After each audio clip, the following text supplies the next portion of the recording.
नगरपालिका निवडणुकीचे निकाल आहेत, पण तरी सुद्धा आपण पत्रकार परिषदेला उपस्थित राहिला त्याबद्दल सगळ्यांचं प्रथमतः मी स्वागत करतो. ही पत्रिका देशभर जाणं गरजेचं आहे आणि पत्रिकेतले कार्यक्रम हे स्वागताध्यक्षांनी जाहीर करावेत अशी महामंडळाची इच्छा होती. आणि त्या 32 वर्षांना आपल्याकडे साताऱ्यात 99 अखिल भारतीय मराठी साहित्य संमेलन होतंय. आपण 1 महिन्यापूर्वी सगळे कार्यक्रम महामंडळाने जाहीर केलेले होते, पण अधिकृत पत्रिका जाहीर केलेली नव्हती, जी आज आपण जाहीर करतोय. 32 वर्षानं साताऱ्यात अखिल भारतीय मराठी साहित्य संमेलन होतंय. यामध्ये आपण अनेक विक्रम करतोय आणि पत्रिकासुद्धा इतक्या लवकर कधी महामंडळाची येत नाही, पण आपण लवकरात लवकर पत्रिका देण्याचा शब्द महाराष्ट्रातल्या साहित्यिकांना दिला होता, तो सुद्धा आज पूर्ण होतोय. आपण बोधचिन्ह हे 101 वर्षाच्या व्यक्तींच्या हस्ते व्यंगचित्रकार शीतू फडणीस यांच्या हस्ते केलेलं आहे. संमेलनामध्ये मागच्या 10 वर्षात नाटक नव्हतं, ते नाटकसुद्धा आणलेलं आहे. सांस्कृतिक कार्यक्रमांची सुद्धा साताऱ्यांमध्ये मोठी मेजवानी होणार आहे आणि बाकीची पत्रिका महाराज साहेब आता आपल्याला महत्त्वाचे सगळे कार्यक्रम त्यामधले सांगतात. आज आपल्या साताऱ्यात होणाऱ्या मराठी साहित्य संमेलनाची पत्रिका ही तयार झाली आणि त्याचा आज हे प्रेस घेऊन आपण त्याचं माहिती ही सर्वांपर्यंत पोचावी त्यासाठी आपण सगळेजण आला. विनोदनं स्वागत केलंच आपलं सर्व पत्रकारांचं. मी पण सर्व पत्रकार आणि इलेक्ट्रॉनिक मीडियाचं स्वागत करतो. गुरुवार दिनांक 1 जानेवारीला दुपारी 3 वाजता साहित्य महामंडळाचे अध्यक्ष यांच्या हस्ते जे ते नितीन जोशींच्या हस्ते ध्वजारोहण होणार आहे. त्याचबरोबर पत्रिकेमध्ये ज्याचं विनोदनी सांगितलं की बरेचसे वेगवेगळे कार्यक्रम केले. गुरुवार दिनांक 1 जानेवारी आधी तर ध्वजारोहण नितीन जोशींच्या हस्ते, नंतर 3:30 वाजता ग्रंथ प्रदर्शनाचं उद्घाटन, 4 वाजता कवी कट्टा याचं उद्घाटन मान्य भालचंद्र जोशी प्रमुख उपस्थिती, रवींद्र बेडके सर आणि असे सगळे आहेत. त्याचबरोबर 4:15ला गझल कट्टा हा कार्यक्रम होणार आहे. त्यामध्ये उद्घाटन संदीप शहा आणि बाकी इतर सर्व पदाधिकारी असणार आहेत. दुपारी 4:15 वाजता प्रकाशन कट्टा, उद्घाटन विश्वास पाटील आपले जे अध्यक्ष आहेत त्यांच्या हस्ते होणार आहे. सायंकाळी 4:30ला ग्रंथदिंडी, तीसुद्धा मान्य विश्वास पाटील साहेब, कलेक्टर संतोष पाटील यांच्या हस्ते हे होणार आहे. तर सायंकाळी 7 वाजता साताऱ्यातील ज्येष्ठ साहित्यिकांचा सन्मान हा आपण घेतलेला आहे. यासाठी डॉक्टर तारा भवाळकर अध्यक्ष 98वे अखिल भारतीय मराठी साहित्य संमेलन ह्या उपस्थित राहणार आहेत. त्याचबरोबर 8:30 वाजता बहुरूपी भारूड डॉक्टर अवांत देखणे, अवधूत गांधी आणि पांडुरंग पवार, त्याचबरोबर निरूपण स्वानंद पैदरकर यांचं हे बहुरूपी भारूड हा कार्यक्रम होणार आहे. त्याचप्रमाणे शुक्रवारी सुद्धा उद्घाटन समारंभ सकाळी 11 वाजता मंडप क्रमांक 1 मध्ये होणार. यामध्ये संमेलन अध्यक्ष विश्वास पाटील, पूर्व अध्यक्ष डॉक्टर तारा भवाळकर, उद्घाटक डॉक्टर मृदुला गर्ग, ज्येष्ठ लेखिका. आणि या कार्यक्रमाला सन्मान्य मुख्यमंत्री देवेंद्र फडणवीस, सन्मान्य उद्योग व मराठी भाषा मंत्री मान्य नामदार उदय सामंत आणि सर्वच मान्य खासदार साहेब वगैरे सगळेच गोरे साहेब, आपले ग्रामविकास मंत्री मिलिंद जोशी सर, विनोद कुलकर्णी, डॉक्टर विश्वजित कदम फरोग कुपर साहेब अशा या सर्वांच्या हस्ते 2 जानेवारीला उद्घाटन होणार आहे. त्याच्यानंतर दुपारी 3 वाजता कवी संमेलन हे या ठिकाणी पार पडणार आहे. यात सुद्धा बऱ्याचशा प्रमुख लोकांचा सहभाग आहे.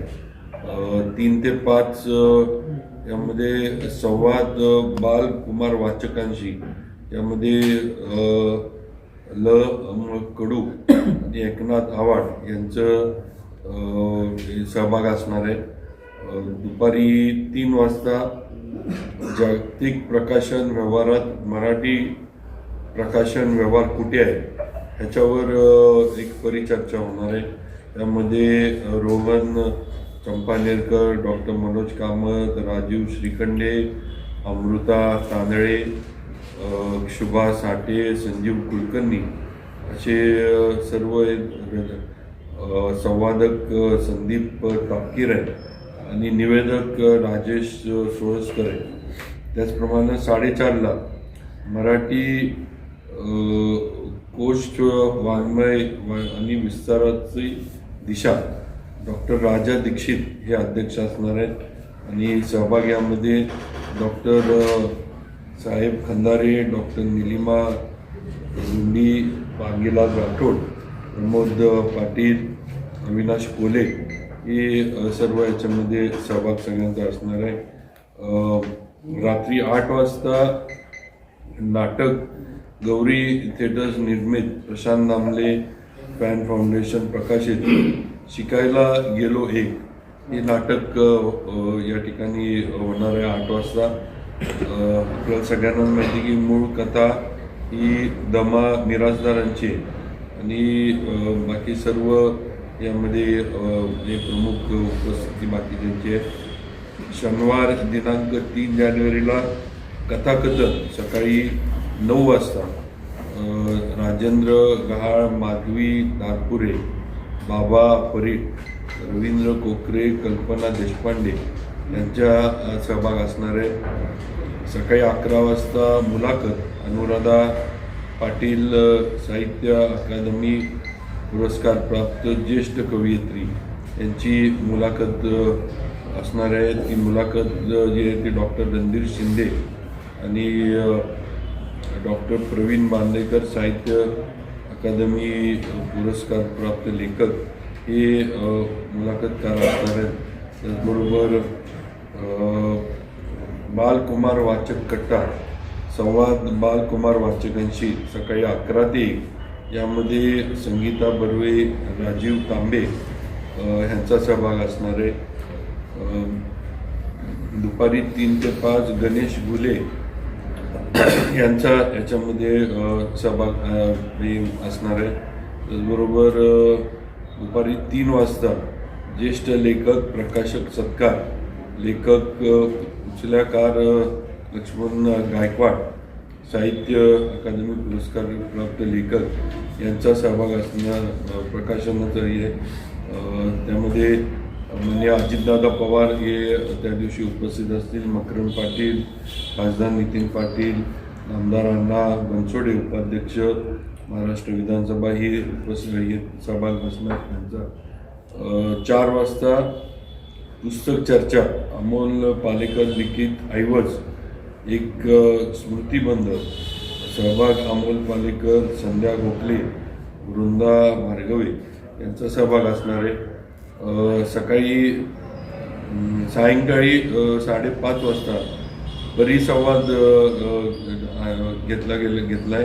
त्यामध्ये आजच्या मराठी समाजाची विचारभ्रष्टता आणि वैचारिक साहित्याची निर्मिती हा विषय परिसंवादाचा आहे. यामध्ये अध्यक्ष विनय हर्डीकर, सहभाग प्रमोद काळबांडे, हिरम कुलकर्णी, शाळीग्राम निकम, यशवंत पाटणे, डॉक्टर संभाजी पाटील, ॲडव्होकेट धनंजय वंजारी हे सर्व याच्यामध्ये सहभाग घेणार आहेत.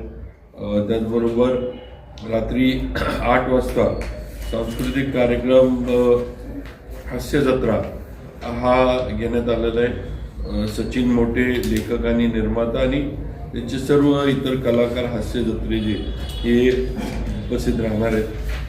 शनिवार दिनांक 3 जानेवारी या दिवशी परिचर्चा आहे सकाळी 10 वाजता. आजच्या मराठी साहित्यात भयकथा, रहस्यकथा आणि गूढकथा यांचा इतका दुष्काळ काय हा विषय आहे. याच्यामध्ये सहभाग doctor Pravin Tokekar, doctor Ganesh Matkari, doctor Govind Butse, Hrishikesh Gupte हे सर्व सहभाग याच्यामध्ये घेणार आहेत. संवादक जयदीपजी पाठकजी आणि निवेदक श्रीकांत कात्रे हे असणार आहेत. दुपारी 4 वाजता परिसंवाद, स्त्री चळवळीची 50 वर्ष मागे वळून पाहताना अध्यक्ष डॉक्टर गीताली यांचा सहभाग असणार आहे. Suchita Khallal, Pramod Mungate, Hina Kausar Khan, doctor Savita Mohite, doctor Gayatri Shirole, doctor Sandhya Anvekar, doctor Anjali Dhamad, त्याचबरोबर नमिता कीर हे सर्व याच्यामध्ये सहभाग घेणार आहेत. आणि निवेदिका वैदी कुलकर्णी असणार आहेत. सायंकाळी 6 वाजता परिचर्चा, अभिजात दर्जा, नंतरची मराठी, संधी आणि आव्हाने असा परिचर्चेचा विषय आहे. यामध्ये सहभाग जो आहे श्रीधर लोणी, पी विठ्ठल, डॉक्टर सुहास उगले, श्याम जोशी, डॉक्टर संदीप श्रोत्री, डॉक्टर चैती साळुंखे, डॉक्टर अस्मिता हवलदार आणि संपादक डॉक्टर महेश गायकवाड असणार आहेत. रविवारी दिनांक 4 जानेवारीला पुस्तक चर्चा हा सकाळी 9:30ला कार्यक्रम घेतला गेलेला आहे. शाहू पाटोळे लिखित अन्न हे पूर्ण ब्रह्म याच्यावर पुस्तक चर्चा ही घेण्यात आली आहे. त्यामध्ये शाहू पाटोळे, राहुल कोसंबी, भूषण कोरगावकर आणि डॉक्टर मिलिंद कसबे हे सर्वजण याच्यामध्ये सहभाग घेणार आहेत. 11:30 वाजता मुलाखत गिरीश कुबेर, ख्यातनाम लेखक आणि संपादक दैनिक लोकसत्ता यांची मुलाखत होणार आहे.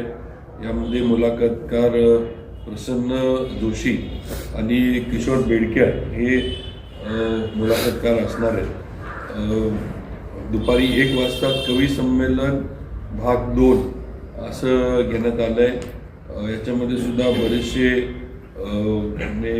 प्रमुख मंडळी सहभाग घेणार आहेत. नावं आपल्याला बरीच नावं आहेत पण ती देतो.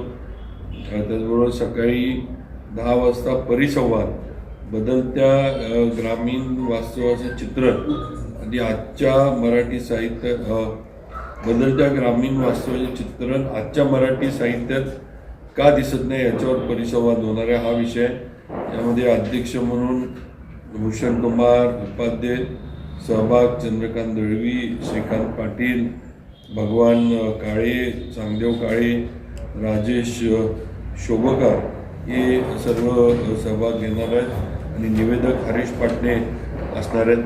त्याचबरोबर दुपारी 1 वाजता संवाद लक्षवेधी कादंबरीकारांशी हे असणार आहे. यामध्ये सहभाग जो आहे सदानंद खोत, कृष्णात खोत, अभिराम भडकमकर, नीरजा, प्राचार्य शेषराव मोहिते हे सर्व सहभाग याच्यामध्ये घेणार आहे. आणि संवादक डॉक्टर राजेंद्र माने, ॲडव्होकेट निलेश मेहगावकर आणि निवेदक ॲडव्होकेट चंद्रकांत बेबले असणार आहेत. दुपारी 4:30 वाजता समारोपाचा कार्यक्रम होणार आहे मंडप क्रमांक 1 मध्ये. प्रमुख पाहुणे श्री रघुवीर चौधरी, सन्मान्य उपस्थिती नामदार एकनाथ शिंदेसाहेब, नामदार उदय सामंत, फरुख कुपर, नामदार भरत शेठ गोगावले, नामदार शंभूराजे देसाई अशी या सर्वांची उपस्थिती समारोपाच्या कार्यक्रमाला असणार आहे. असं सर्व या रात्री 9 वाजता मंडप क्रमांक 1 मध्ये महाराष्ट्र लोकसाहित्य आणि लोकसंस्कृतीचं दर्शन घडवणारा कार्यक्रम फोक आख्यान हा कार्यक्रम घेण्यात आलेला आहे. असा हे सगळे 4 दिवसाचे कार्यक्रम हे आपल्या साहित्य संमेलनाचे आहेत. तर ही आपल्या सर्व पत्रकार बांधवांना विनंती की हे सर्वांपर्यंत पोचावेत आणि ह्याला थोडी वाईड पब्लिसिटी आपल्या सर्वांच्या माध्यमातून मिळावी ही विनंती करतो. नाटक पण होतं पहिल्यांदाच सांस्कृतिक कार्यक्रम. आता एवढे कार्यक्रम असतील तर एवढ्या कार्यक्रमाला प्रेक्षक पण जमले पाहिजे. आतापर्यंत अनुभव पाहता प्रेक्षक इतर ठिकाणी कमी दिसले. साताऱ्यामध्ये तसं काय आपण तयारी केलेली आहे? आणि प्रेक्षक साताऱ्यात मोठ्या संख्येने येतील. त्याला 2 गोष्टी आहेत. 32 वर्षानं साताऱ्यात संमेलन होत आहे आणि ग्रामीण भागातल्या लोकांना संमेलनाचं आकर्षण फार मोठ्या प्रमाणावर असतं. शिवाय विश्वास पाटील हे आपले पश्चिम महाराष्ट्रातलेच अध्यक्ष आपल्याला लाभलेले आहेत, ज्यांचं ऐतिहासिक लेखन हे प्रसिद्ध आहे. शिवाजी महाराजांवरच्या आता कादंबऱ्या येत आहेत. कालच त्यांची आग्र्याची सुटका हे शिवाजी महाराज नेमके कोणत्या मार्गाने आले याच्यावरचं पुस्तक कालच त्यांचं आता छपायला गेलेलं आहे. त्यामुळं विश्वास पाटलांचं आकर्षण आहे. संध्याकाळचे जे कार्यक्रम आहेत, सांस्कृतिक कार्यक्रम, आता फोक वाक्यांसारखा कार्यक्रम हे महाराष्ट्रात इतका गाजतोय की तो कार्यक्रम ज्यावेळेस जाहीर होतो तिकीट विक्री 1 तासामध्ये संपून जाते. ते असा फोक वाक्यांसारखा कार्यक्रम आहे. गिरीश कुबेर सारखे लेखक आहे जे लोकसत्ताचे संपादक जरी असले तरी तेलाचा इतिहास, टाटा यांसारखी पुस्तकं त्यांची प्रचंड लोकप्रिय ठरलेली आहेत. अमोल पालेकरांसारखा अभिनेता आहे की जो जुन्या काळामध्ये प्रचंड गाजलेला आहे, तर त्यांच्या पुस्तकावर चर्चा आहे. आणि साहित्य अकादमी पुरस्कार प्राप्त मृदुला गर्ग म्हणून मोठ्या लेखिका आहेत देश पातळीवरच्या, त्यांच्या हस्ते उद्घाटन ठेवलेलं आहे. रघुवीर चौधरी हे ज्ञानपीठ पुरस्कार विजेते आहेत, त्यांच्या उपस्थितीत समारोप ठेवलेला आहे. शाहू पाटोळे म्हणून आंतरराष्ट्रीय स्तरावर आता त्यांचं लेखन गाजतंय. इंग्रजी पुस्तक त्यांचं जबरदस्त गाजलेलं आहे. त्याचं मराठी भाषांतर आता अन्न एक अपूर्ण ब्रह्म नावाचं पुस्तक गाजतं की जे आंतरराष्ट्रीय अनेक फेस्टिवलमध्ये त्यांच्या पुस्तकावर चर्चा झालेली. त्यांच्या पुस्तकावर आपण चर्चा करणार आहोत. अनुराधा पाटील म्हणून साहित्य अकादमी प्राप्त लेखिका आहे आणि साहित्य अकादमी विजेते जवळपास 14 लेखक या संमेलनाला मध्ये सहभागी होणार आहेत. मागच्या 10 संमेलनाचे अध्यक्ष 4 दिवस संमेलनाला हजर राहणार आहेत. म्हणजे सदानंद मोरे असतील, अरुणा डेहरे आहेत, लक्ष्मीकांत देशमुख आहे, भारत सासने, अक्षय कुमार काळे आहेत, श्रीपाल सबनीस आहेत, फमू शिंदे आहे. असे 10 संमेलनाचे अध्यक्षसुद्धा, म्हणजे इतकी रेलचेल फार मोठ्या साहित्यिकांची या संमेलनामध्ये असणार आहे. आणि दर्जेदार कार्यक्रमांची सुद्धा म्हणजे वैचारिक भूकसुद्धा भागली पाहिजे या दृष्टीनं 7 परिसंवाद आहेत. स्त्री चळवळीला 50 वर्ष झाल्याच्या निमित्तानं आपण परिसंवाद घेतलेला आहे. विचारभ्रष्टता जी समाजातली वाढत चाललेली आहे त्या विषयावर आपण परिसंवाद घेतलेला आहे. आता कवी संमेलनाला सुद्धा अशोक नायगावकरांसारखा लोकप्रिय कवी संमेलनाचा अध्यक्ष आहे. म्हणजे अशा अनेक गोष्टींचा समावेश संमेलनामध्ये असल्यामुळे आत्ता जर प्रतिसाद बघितला तर आता ज्योत आपण सगळ्या जिल्ह्यातून रवींद्र बेडकेळांच्या प्रमुख उपस्थितीत ज्योती येणार आहे. पत्रिकेत त्याचा उल्लेख नाही, पण ज्योतींचं आगमन होणारे संपूर्ण जिल्हा त्यामध्ये सहभागी आहे.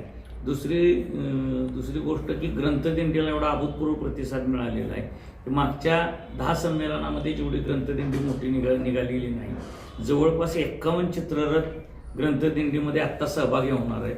आणि एक सगळं वातावरण तुम्हाला 5 दिवसामध्ये सातारा शहरातलं हे संमेलनमय झालेलं दिसेल. बाकीच्या ठिकाणी पत्रिका यायला वेळ जातो, आदल्या दिवशीपर्यंत पत्रिकेचं काम चालू असतं. आपली पत्रिका आज 10 दिवस आधी आपण महाराष्ट्राला, देशाला देतोय. ती पत्रिका सुद्धा आपण लवकर देतोय. शिवाय आपण उत्तम राहण्याची व्यवस्था केलेली आहे. त्यामुळे बाहेरून येणाऱ्या लोकांचा सुद्धा आता ग्रंथ स्टॉल आपण 240 ठेवलेली होती.